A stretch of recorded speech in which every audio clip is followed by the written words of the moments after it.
Students welcome to C H study home of learning. आज की इस वीडियो में हम लोग बात करेंगे राज्य के नीति निर्देशक तत्वों से संबंधित कुछ महत्वपूर्ण प्रश्नों पे। तो चलिए स्टार्ट करते हैं। सबसे पहला प्रश्न है, समान कार्य के लिए समान वेतन भारत के संविधान में सुनिश्चित किया गया एक मौलिक अधिकार है या मौलिक कर्तव्य है या आर्थिक अधिकार है या फिर राज्य के नीति निर्देशक तत्वों का अंग है। तो इन चारों ऑप्शन में से ऑप्शन नंबर डी बिल्कुल सही जवाब होगा और समान कार्य के लिए समान वेतन का उल्लेख अनुच्छेद नंबर 39 घ के अंतर्गत किया गया है। अगला प्रश्न है, संविधान का कौन सा अंश भारत के नागरिकों को आर्थिक न्याय प्रदान करने का संकेत करता है? ऑप्शन नंबर ए राज्य के नीति निर्देशक तत्व, बी मौलिक अधिकार, सी मौलिक कर्तव्य या फिर डी उपरोक्त सभी। तो इन चारों ऑप्शन में से ऑप्शन नंबर ए बिल्कुल सही होगा, राज्य के नीति निर्देशक तत्व। और इसमें आर्थिक न्याय के अलावा सामाजिक और राजनीतिक न्याय की बात भी की गई है और इसका उल्लेख अनुच्छेद 38 में किया गया है। अगला प्रश्न है, नीति निर्देशक तत्व का महत्व किसके लिए है? ऑप्शन नंबर ए है नागरिक, बी राज्य, सी है समाज या फिर डी संघ। तो इन चारों ऑप्शन में से ऑप्शन नंबर बी बिल्कुल सही जवाब होगा। अगला प्रश्न है, भारतीय संविधान के कौन से संशोधन अधिनियम द्वारा टकराव की दशा में राज्य के नीति निर्देशक तत्वों को मूल अधिकारों पर वरीयता प्रदान की गई है? ऑप्शन नंबर ए है 26वां, बी 42वां, सी है 43वां या फिर डी 52वां। तो इन चारों ऑप्शन में से ऑप्शन नंबर बी बिल्कुल सही जवाब होगा। अगला प्रश्न है, भारतीय संविधान के अंतर्गत कल्याणकारी राज्य की अवधारणा निम्न में से किस अनुच्छेद में वर्णित है? ऑप्शन नंबर ए है अनुच्छेद 36, बी अनुच्छेद 38, सी है अनुच्छेद 49 या फिर डी अनुच्छेद 51। तो इन चारों ऑप्शन में से ऑप्शन नंबर बी जो होगा बिल्कुल सही जवाब होगा, अनुच्छेद नंबर 38 में की गई है। अगला प्रश्न है, समान न्याय और निःशुल्क विधि सहायता का प्रावधान संविधान के किस अनुच्छेद में है?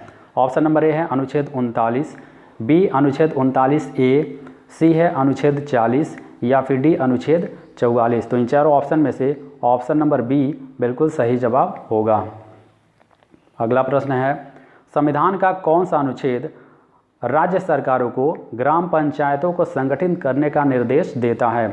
अनुच्छेद 32 या अनुच्छेद 40 या अनुच्छेद 48 या फिर अनुच्छेद 51। तो इन चारों ऑप्शन में से ऑप्शन नंबर बी अनुच्छेद नंबर 40 बिल्कुल सही जवाब होगा। अगला प्रश्न है, भारतीय नागरिकों के लिए एक समान सिविल संहिता प्राप्त करने की बात की गई है। अनुच्छेद 40 में, अनुच्छेद 45 में या अनुच्छेद 44 में या फिर अनुच्छेद 48 कॉप के अंतर्गत। तो इन चारों ऑप्शन में से ऑप्शन नंबर सी जो होगा बिल्कुल सही जवाब होगा। अगला प्रश्न है, संविधान के किस अनुच्छेद में न्यायपालिका का कार्यपालिका से पृथक्करण का उल्लेख किया गया है? ऑप्शन नंबर ए है अनुच्छेद 45, बी अनुच्छेद 46, सी है अनुच्छेद 58 या फिर डी अनुच्छेद 50। तो इन चारों ऑप्शन में से ऑप्शन नंबर डी जो होगा बिल्कुल सही जवाब होगा। अगला प्रश्न है, राज्य के नीति निर्देशक सिद्धांतों में से किस अनुच्छेद का संबंध अंतर्राष्ट्रीय शांति और सुरक्षा के संवर्धन से है?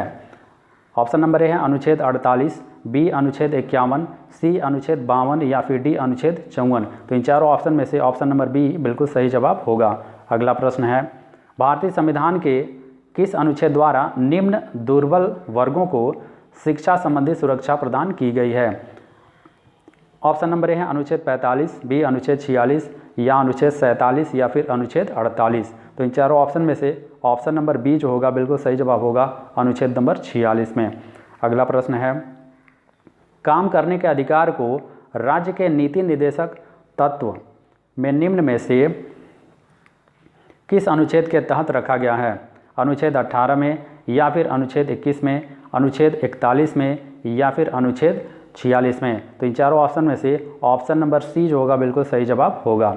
अगला प्रश्न है, निम्नलिखित में कौन सा एक राज्य के नीति निर्देशक तत्वों का उद्देश्य नहीं है?